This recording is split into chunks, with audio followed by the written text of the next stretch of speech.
Are you rolling out of bed every morning and immediately checking your sleep score? I'm gonna need you to stop. Let me explain. That used to be me. I wear this little Oura ring. I do love it, but I noticed something. If my readiness score was low, I was more likely to second guess my workout. My ability to honor my intuition was diluted. We are surrounded by data. Steps, sleep, HRV, calories, pace, glucose, recovery scores. Metrics can absolutely help us, and I am here for it. But I think we are in danger of outsourcing our experience of life to dashboards. So today, 6 practical rules for using data to build wellness, not break it down. Plus, the single most important metric we all need to be tracking. I don't want you to stop collecting all these numbers. I do want you to use them better. Let's talk about how. Number 1, use your wearable to identify trends, not judge a single day. And this includes, by the way, the scale. I love data points. I regularly track my glucose, my weight. I track my macros. And I really try to look at the week and identify trends rather than any singular day or moment in time, because that is where I think the most robust use of that knowledge is. And I will admit, there are some days where the scale is higher than I expected, and there are things that are going to influence that. Hormones, sleep, recovery, glycogen stores. So glycogen, which is what your body uses for fuel during workouts, especially endurance-based workouts, they hold water. And you are going to have more water in your body, in your muscles, which, by the way, is a good thing, but the scale is going to read differently. And it's very common to have a swing of 1 to even 5 pounds in a 24-hour period. So looking at the points over a week and having the wherewithal to not make extreme judgments on food or movement on one data point, especially as it relates to the scale, is really important, especially for women. Taking your hormones into account and where you are in your cycle or where you are in perimenopause and menopause is also going to impact that. Number 2, treat the data as information, not identity. I think we can start to outsource what we think about who we are to these apps. And I think that's a scary place to be. You are not the worst food choice you made last week or movement choice you did or didn't do. We are much more robust and human than that. So let's give ourselves a little bit of grace. Number 3, don't let a readiness score become permission to skip movement you know will make you feel better. I had a day the other week that I swear must have been a misread on my sleep score. My sleep score was like a 41 or something. And I was like, what in the... I felt great. And I swear it just didn't read it correctly. But if I had gotten in my head that I was, sometimes these alerts from the thing is like, are you okay? Are you dead yet? And you're like, chill. But if I had gotten in my head that I was this exhausted person, which I genuinely didn't feel that day, it would have completely impacted how I parented, maybe even business decisions that I was making, my commitment to the precious 12 hours in front of me. And I just took it as an anomaly. Granted, if I saw that for a few days in a row, if that started creeping up as a regular thing when I was looking in my weekly and monthly kind of analytics, it would concern me. But sometimes you just got to brush it off and keep on moving. Number 4, use the data to ask better questions instead of blindly following it. You are still in charge. You are still the driver in the car. So you have a low readiness score or your HRV on a given day isn't where it usually is. Ask why. The other night, I went to bed at my normal time, but I was watching The Testaments. Do not sleep on The Testaments. It's the adjacent series to Handmaid's Tale. And I even think it's better than Handmaid's Tale. My heart was pounding. And my ring was like, are you well? And the next morning, my HRV was higher. because I was more activated before sleep. So it could be as simple as the show that you're watching, or what you went out, you drank, you're particularly stressed, or you had a really tough lift or a really tough run. These are all things that are going to impact us, and asking why and letting those things inform behavior changes to the extent that it's appropriate is exactly the point. Number 5. Compare yourself to yourself, not someone else's metrics. I have seen some trends of people posting on social media if they get a bomb, score on something. And I get it. Like if I got a 90-something sleep score, baby, that'd be like wearing my race day medal on Medal Monday. Okay. You should be proud of that for whatever reason you got that score. But don't compare it to somebody else's. You are not in their life. You are not in their shoes. You do not have the same stressors in a given day that somebody else does. You have your own. So just focus on where your feet are and compare yourself to yourself. Number 6, remember that not everything that matters can be measured. Now that we've arrived at the most important takeaway in this episode, this summer I want us to track one metric over everything else. And it's a different kind of metric. Awe. A-W-E. I'm talking about these little moments where you are just present and floored with what's in front of you. And granted, they can be like big, mega moments, but I'm actually challenging you with finding awe in the smaller moments. I had a moment of awe recently watching my kids at sunrise. And by the way, at first I was low-key annoyed. I'm like, why are you up at 5:45 in the morning? Like, the birds aren't even chirping yet. Why am I hearing your voice? So I was proud of myself for taking myself out of that annoyance and then looking down at my 2 kids playing and giggling and crawling into the bed with my husband and I. And I was just like, I am never going to get this moment back. I'm never going to have 5-year-old Athena and almost 3-year-old Atlas giggling and waking me up at 5-something in the morning. And I really did have a moment of awe. And then that turned into us like building a fort on the bed, and something that was just so silly and simple.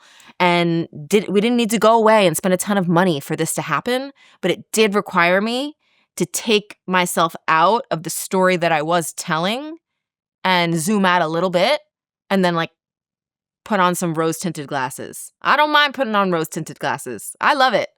If I could be there more often, I would be. And that is my goal for the summer of awe. What creates awe? Watching a sunset without taking a picture. You know the picture of the sunset never looks as good as seeing it with your own eyeballs, right? Looking up at the skyline. How many of y'all have walked around your town, your city, and you don't even notice the things that your friend from out of town visiting, they're like, oh my gosh, that thing. And you're like, I walk by it every day. I don't notice that. Watching your child become obsessed with something. Music. You know that anticipation of the beat drop. That's like one of the most visceral moments on the dance floor for me. Art, nature, running without headphones, random acts of kindness, asking somebody how they're doing and actually listening to the response. Travel, of course. I think that's one of the main reasons I love travel, is because it takes things that are mundane, it puts you in a totally new environment. And now that morning cup of coffee becomes a core memory because, you're looking out on the Eiffel Tower. Like who isn't going to think that's filled with awe? Conversations that shift your perspective. What kills awe? Living on autopilot. Constant dings and notifications, always documenting instead of experiencing, turning every experience into something to optimize. Let's make the summer of 2026 the summer of awe. Here are habits I'm committing to. 1 phone-free walk every week. I tend to do this on my way to my workout or after my workout. It's about 30 minutes. Headphones at home for 1 run or walk. Keeping an awe list instead of a gratitude list. I'm remixing my journaling a little bit. Write down 1 moment each day that made you stop and notice. Choose 1 experience this week you'll intentionally not photograph. I know. Social media doesn't need everything. Replace 10 minutes of scrolling with 10 minutes outside. Look up before you look down. Remember, your life is bigger than your metrics. Meaning is often generated from what you can't measure. We have to create space for awe. I'm in. Are you? Now it's time for some questions. Hello, Robin. This is Karen. Love the pod. I have a question for you. I frequently hear the instructors saying to lift 3 times a week, which I do. But is that kind of the minimum effective dose for lifting? Like, if you have the time, is it 4 to 5 times a week? And how do you split that out? Like, do you focus on specific parts of the upper body on a given day? Or is it actually like basically as effective to do 3 full body weight workouts per week if you're lifting heavy? Yeah, this is a great question. I would say the minimum effective dose, and again, this depends on how you're loading it, what your reps are, what your experience is. I would say the real minimum effective dose would be 2 times a week. I think that's the bare minimum. And for example, I'm going to be entering a season where I'm going to be marathon training, and very likely in September and October, I'll be dropping down to 2 days of heavy lifting a week because my running volume will be pretty high as well as my teaching volume at Peloton. So I would say 2 days a week is the minimum effective dose. Anywhere from 3 to 5, I say more than 5 days of lifting, you're going to start getting diminishing returns because there's not enough time for your muscles to recover. But there are so many ways to do a split. I mean, we have decades of information on really effective splits. Examples could be push-pull legs. It could be upper lower. It could be full body days. You could have 3 lower body days a week, 2 upper body days a week. You could do all full body and then just cycle through, the main lifts. So you're hinging and squatting and pushing and pulling. Most folks are taking 2 to 3 days between their toughest workouts of the week. It doesn't mean that they're taking completely off. But for example, I'm deadlifting most likely on Fridays and I'm back squatting on Mondays. It doesn't mean Tuesday through Thursday I'm not touching weights. In fact, I touch weights probably 4 or 5 days a week. But the prime lifts where I'm really, really, really taxing my nervous system and my lower body, which lower body days tend to be the toughest days because they're the largest muscle groups and most powerful. So you can lift more weight. There's 3 days separating them. So think about what your hardest workouts of the week are going to be and try to, I would say at least a 24-hour buffer in between those workouts, preferably 2. Hi, Robin. My name is Diana. Love Project Swagger. Love you from Peloton.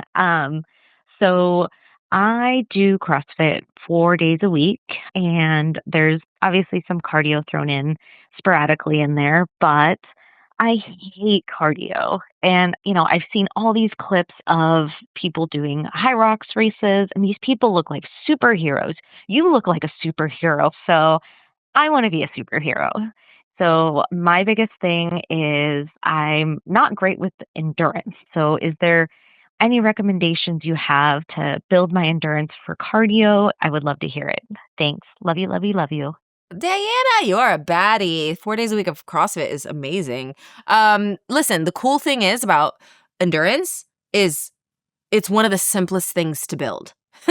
It's just a matter of consistency and gradually adding a few more minutes to that cardio a week. And when we're talking about endurance, the average person doesn't need to be doing longer than 60 minutes. It depends on where you are right now. I would say probably starting at a 30-minute mark and then adding 5 minutes a week for 6 weeks is probably going to get you there.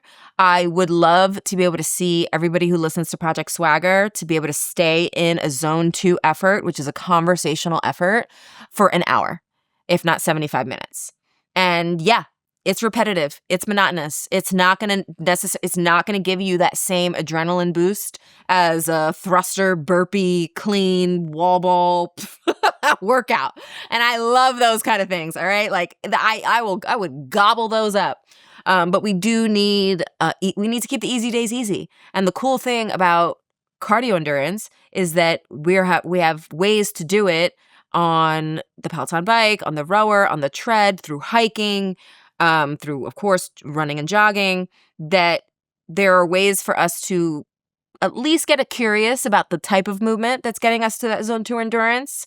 So it's like if you hate running, don't run, right? Like choose something else. There are a lot of swimming. Swimming will build endurance, but it is important to measure where you are and then add a little bit each week. Generally speaking, there's a 10% rule that you don't want to add more than 10% of your cumulative volume or your longest effort. So let's say you're at 30 minutes now. You wouldn't all of a sudden next week go to a 60-minute run from a 30-minute run. Roughly 10% of what you did last week. And, as a seasoned athlete, you might find those adaptations come quicker. But it takes time for your body and your tissue tolerance and the mitochondria to adapt to those cardiovascular efforts. But they're well worth it, not only for your heart health, but it's kind of nice to know that the base of the pyramid is really strong. So when you're adding to the top of that pyramid, as one does in CrossFit, like your zone 4 and zone 5 is top tier. Now you just have to, put in the reps. Hey, Robin, it's Crystal. Listen, you've inspired me. I've started lifting heavy this year. So my question is, I'm getting these horrible calluses on my palms. Bet you think I'm wondering, how to get rid of those? How do I show those off, baby? Anyway, just want to say you inspire. Keep it up. Love ya. Crystal, I'm obsessed with you. Yes, Callous baddies unite. I agree. First of all, can we all agree at Project Swagger?